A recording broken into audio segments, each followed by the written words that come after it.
అంటే మీ వెనక ఉన్న కృషి, పట్టుదల ఇదంతా ఎవరి ప్రోత్సాహం అనుకోవచ్చు? మీ ఫాదరేనా? 100%. ఎందుకంటే మేము ఎవరం కూడా పొలిటికల్ బ్యాక్గ్రౌండ్ వాళ్ళం లేకుండా రాలేవు. మా ఫస్ట్ జనరేషన్ నాన్నగారే మాకు ఫస్ట్ జనరేషన్ లీడర్షిప్. నాన్నగారికి కూడా ఎలాంటి పొలిటికల్ ప్లాట్ఫామ్ లేదు.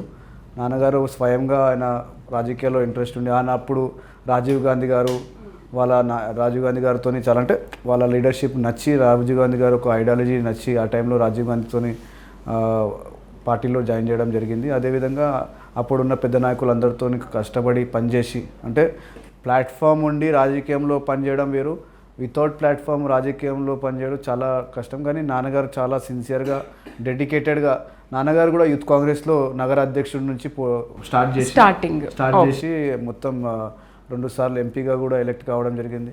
సో ఫ్యామిలీలో నాన్నగారి తర్వాత మేమందరం కూడా ఒక పొలిటికల్ యాక్టివిటీస్లో ఎక్కువ ఇన్వాల్వ్మెంట్ అవుతుంటాం. ఎందుకంటే ఆర్గనైజేషన్లో హడావిడి ఎక్కువ ఉంటుంది. పొలిటికల్ యాక్టివిటీస్లో అంటే సిటీలో కార్యక్రమం కావచ్చు, ఈ కార్యక్రమంలో మేము కూడా యంగ్స్టర్ ఉన్నప్పుడు మేము నాన్నగారు వెంబడే వాళ్ళు పార్టిసిపేట్ చేసి స్లోగా మేము కూడా అందులో. మీకు చిన్నప్పటి నుంచి కొంచెం ఇంట్రెస్ట్ ఆయనతో పాటు వెళ్ళారు కాబట్టి? ఎస్, బికాజ్ నాన్నగారు వెంబడి హడావిడి అంటే మా ఇంట్లో అట్మాస్ఫియర్ ఎలా ఉంటుందంటే డైలీ ఏదైనా ఒక యాక్టివిటీ జరుగుతుండే. అప్పుడు I'm talking about 20 years back. అప్పుడు చాలా వందల మంది నాన్నగారు వెంబడి ప్రోగ్రామ్స్కి వెళ్తుండే. సో మేము కూడా అట్రాక్ట్ అయ్యి వాళ్ళ వెంబడి ప్రోగ్రామ్స్కి వెళ్తుంటే ఎవరన్నా వచ్చినా వాళ్ళని కలవడానికి, ఏదైనా ఎడ్యుకేషన్ ప్రోగ్రామ్ ఉంటే కావచ్చు, ఇవన్నీ కూడా స్లోగా చేసుకుంటూ అదే లైన్లో మేము కూడా ముందుకు వెళ్ళడం జరిగింది. అంటే అట్ ఏజ్ ఆఫ్ 20లో మీరు పాలిటిక్స్లోకి? లేదు, I mean before 20 also students before almost like 17-18 years నుంచే మేము రెగ్యులర్గా పొలిటికల్ యాక్టివిటీస్లో ఇన్వాల్వ్మెంట్ అవుతుంటే. ఓకే, చిన్నప్పటి నుంచి కూడా చూస్తుంటే. కానీ పార్టిసిపేషన్ అయితే రెగ్యులర్గా ఉన్నప్పుడు కూడా ఎక్కువ యాక్టివ్ అయిందంటే నాన్నగారు 2000 కన్నా ముందు జిల్లా అధ్యక్షుడు, నగర అధ్యక్షుడు ఉన్నప్పుడు మేము రెగ్యులర్గా ఇక నాన్నగారు వెంబడే ప్రోగ్రాంలలో ఇట్లా రెగ్యులర్గా మేమే మానిటర్ చేసుకుంటూ పనిచేసేవాళ్ళం 20 years బ్యాక్. ఆ టైంలో అందరు సీనియర్ లీడర్, చాలామంది పెద్ద సీనియర్ లీడర్స్ ఉండే అప్పుడు. అయితే ఇప్పుడు జనరల్గా పేరెంట్స్ ఏంటంటే, సరే వాళ్ళ నాన్న డాక్టర్ అయితే మనము డాక్టర్ అవుతాం, లేదనంటే మీకు ఇంట్రెస్ట్ ఉంటే ఇంకో ఫీల్డ్కి వెళ్ళొచ్చు అని అనుకుంటారు. మీరు కూడా మీ ఫాదర్కి చెప్పారా, నేను కూడా ఒక పొలిటీషియన్ అవుతాను, ప్రజలకు సేవ చేస్తాను? ప్రజలంటే నాకు చెప్పాలనుకనే ఎక్కువ మన పొలిటికల్ యాక్టివిటీస్లో ఇన్వాల్వ్మెంట్ కాబట్టి ఎన్ఎస్యూలో జాయిన్ చేసి ఎన్ఎస్యూల నుంచి మళ్ళీ ఒక ట్రాక్ దొరికి. దానికన్నా ముందు ఏంటంటే మేము అందరం కూడా ట్రెడిషన్ స్పోర్ట్, మాది పైల్వానీ అంటారు హైదరాబాద్లో. పైల్వానీ అని ట్రెడిషనల్ స్పోర్ట్ ఉంటుంది. అది మా ఫ్యామిలీ అందరు కూడా both mother side and father side both are from traditional wrestling. So మేము నాన్నగారు కూడా మంచి రెజ్లర్ ఉండే.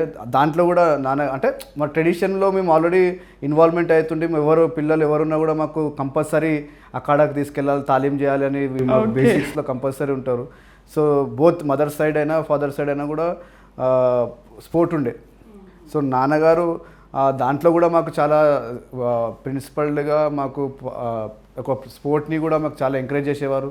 మాకు చాలామందికి కూడా స్పోర్ట్ చేయాలని కూడా రెగ్యులర్గా చెప్పేవాళ్ళు. మేము అది కూడా చేసాం. దాని తర్వాత స్లోగా పొలిటికల్ యాక్టివిటీస్లో ఇక్కడ రావాల్సి వచ్చింది. సో ఇక్కడనే స్లోగా దాన్ని డైవర్ట్ అయిపోయారు. ఇక మళ్ళీ రాహుల్ గాంధీ గారి నాయకత్వంలో పనిచేయాలని ఒక ఇష్టం ఎక్కువ. ఫస్ట్ నుంచి కూడా రాహుల్ గాంధీ గారు అంటే నాకు ఒక ఎటువంటి నాయకుడు అంటే ఈరోజు అలాంటి నాయకుడు దొరకడు. రాహుల్ గాంధీ గారు ఎవరైతే దగ్గరికి చూస్తారో వాళ్ళకి తెలుస్తుంది. కనుక నేను చెప్పేది ఏంటంటే is a very very down to earth person. అలాంటి నాయకుడు వెంబడి పనిచేయడానికి నేను అదృష్టంగా భావిస్తున్నాను. ఫాదర్ రాజశేఖర్ రెడ్డి గారి హయాంలో కూడా పనిచేశారు చాలా. అంటే నగరంలో మేము ఉంటాం కనుక ఎవరు పిసిసి అధ్యక్షుడు అయినా కూడా, ఎవరు ముఖ్యమంత్రి అయినా కూడా వాళ్ళతో రెగ్యులర్గా మేము పార్టీ యాక్టివిటీస్లో రెగ్యులర్గా పార్టిసిపేట్ చేస్తాం. పార్టీ యాక్టివిటీస్ని చాలా సీరియస్గా తీసుకొని పనిచేస్తాం.